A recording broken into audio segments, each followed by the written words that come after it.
भगवान श्री कृष्ण को नमस्कार करते हुए आप सभी का अनंत अकेडमी ऑफ मैथमेटिक्स में स्वागत है। Complex analysis MSc first semester है आपका। दिसंबर 2022 का ये क्वेश्चन पेपर है, जिसमें मैं इससे पहले वाले पार्ट यानी कि पार्ट 1 के अंदर जो सेक्शन 1 है उसके फर्स्ट क्वेश्चन के दोनों पार्ट सोल्व कर चुका हूँ। अगर आपने वो नहीं देखा है तो पहले पार्ट 1 को देखिए। अब पार्ट 2 के अंदर मैं जो सोल्व करने जा रहा हूँ उसमें दो इंपॉर्टेंट थ्योरम है सेक्शन 2 की, 3A और B, state and prove Morera's theorem. और एक ये है आपके पास, देखिए क्या कहता है कि if f Z is analytic in a ring shaped reason bounded by two close counter C1 and C2 ये एंड जेड नोट। कई बार क्या होता है कि जेड नोट की जगह एक पॉइंट A B या कुछ भी दे सकते हैं, तो जो भी आपको पॉइंट गिवन होगा वही आप लिखोगे। Is a point in the region between C1 and C2 then show that f at z not equal to 1/2 pi iota integration under the curve C2 fz upon z minus z not dz minus 1/2 pi iota integration under the curve C1 fz upon z minus z not dz where C2 is the outer contour. ठीक है, तो ये दो theorem है, ये मैं कराऊंगा। सबसे पहले तो देखिए जो 3A का फर्स्ट क्वेश्चन वो है extension of Cauchy integral to multiply connected region, इस नाम से भी है ये। सेम वही है, बस इसमें अंतर सिर्फ इतना है कि उसमें जेड नोट की जगह पॉइंट ए गिवन है, तो मैं ए के हिसाब से चल रहा हूँ। आप जहां भी ए आए वहां जेड नोट लिख सकते हैं, और अगर यहाँ बी दे दे तो आप बी लिख देना। ठीक है, अब यहाँ पर ये है कि describe a circle gamma about the point z is equal to a of radius r such that the circle lies in the ring shaped region. देखिए ये आउटर रीजन C2 उन्होंने बोला हुआ है, ये इनर रीजन है आपका C1 और C2 दो रीजन है, उनके बीच में एक रिंग शेप्ड आपके पास ये कंडीशन आ जाएगी कि भाई एक पॉइंट ए ले लिया, यानी कि एक सर्कल डिस्क्राइब करेंगे गामा जिसकी रेडियस है R और सेंटर का पॉइंट है A। ठीक है, तो ये तो इसका फिगर बना देना आप। और जो रीजन है वो एंटी क्लॉकवाइज होंगे, सारे के सारे एंटी क्लॉकवाइज बन रहे हैं। तो the function F Z divided by Z minus A is analytic in the reason bounded by 3 close curve C1 C2 and gamma. ध्यान रखना, देखिए एक तो C1 है, एक C2 है और एक गामा है। ए पे आपका पॉइंट जो दे रखा था उसको अगर हम रिमूव कर दे तो बाकी जो भी कंडीशन बचेगी आपके पास उसमें ये function F Z upon Z minus A वो एनालिटिक होगा, ये कंडीशन याद रख लेना। So by Cauchy theorem for multiply connected regions we have. Cauchy theorem क्या कहती है कि जब इस तरह से मल्टीपल रीजन हो तो जो बड़े वाला जो आपके पास कर्व है C2 F Z upon Z minus A D Z वो बाकी दो कर्व का एडिशन होगा, यानी कि C1 F Z upon Z minus A D Z plus gamma F Z upon Z minus A D Z, equation 1। ठीक है, where the integral along each curve is taken in anticlockwise. Now fz is analytic within and on the closed counter gamma and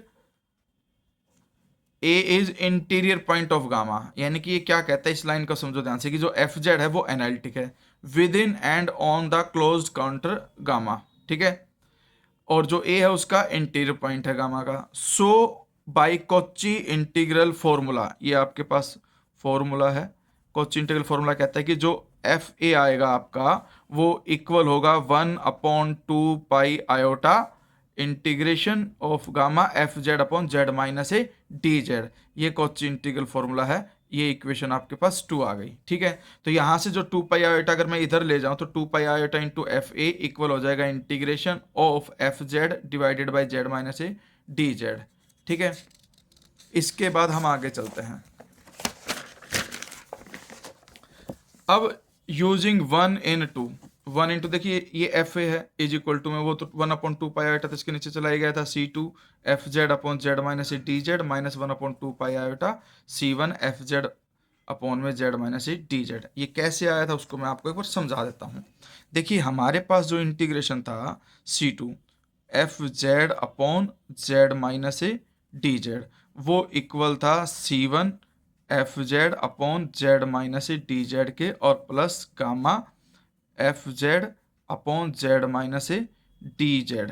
तो इसको मैं इसके equal लिख सकता हूँ भाई C1 जो है आपका as it is C1 F Z upon Z minus A D z. इसकी वैल्यू हमारे पास क्या आ गई थी, plus 2 pi iota f a. ये हम लिख सकते थे, पिछले पेज पे मैंने समझाया था कि जो ये वैल्यू है कॉची इंटीग्रल फॉर्मूला से वो इसके इक्वल आ जाएगी। फिर ये वाला जो इंटीग्रेशन है ये लेफ्ट में जाके C2 में से माइनस हो जाएगा, C2 माइनस C1, और जो ये 2 पाई आयोटा वैल्यू है इससे आप डिवाइड कर दोगे तो ये कंडीशन आ जाएगी, और यही हमें इसमें वेरीफाई करना है। बस बाद में आप ए की जगह पे Z0 रिप्लेस कर देना, आपका इक्वेशन हो जाएगा। अब हम आते हैं मुरेराज थ्योरम पे, ये क्या है उसको देखिए। स्टेटमेंट भी आपको खुद से देनी पड़ेगी मुरेराज थ्योरम की। ये कन्वर्ज ऑफ कॉची थ्योरम के नाम से भी आती है। तो if f Z is continuous function in a domain D and for every closed contour C in the domain D integration f Z d z equal to 0, then f Z is analytic within D. यहाँ पर दो main condition given है आपको। एक तो भाई F Z जो है वो कॉन्टिन्यूस है जो भी डोमेन है उसके अंदर। जब डोमेन बोल दी तो डोमेन का कोई भी पॉइंट लेंगे, हर पॉइंट पे वो कॉन्टिन्यूस होगा। और जो क्लोज काउंटर है सी, वो इस डोमेन के अंदर अगर हम उस काउंटर के अकॉर्डिंग उसका एफ जेड का इंटीग्रेशन करते हैं तो वो 0 के इक्वल आएगा। ये दो कंडीशन की है और हमें वेरीफाई करना है कि जो एफ जेड है वो एनालिटिक है विद इन डी, यानी कि जो डेरिवेटिव निकालेंगे वो डेरिवेटिव भी इस डोमेन में आपका कॉन्टिन्यूस होगा। Proof, let A B A fixed point and Z A variable point inside the domain D. A तो फिक्स्ड पॉइंट है, जेड वेरिएबल पॉइंट है आपका डोमेन डी के अंदर। Then the value of the integral A to Z F T D T is independent of the curve joining A to Z.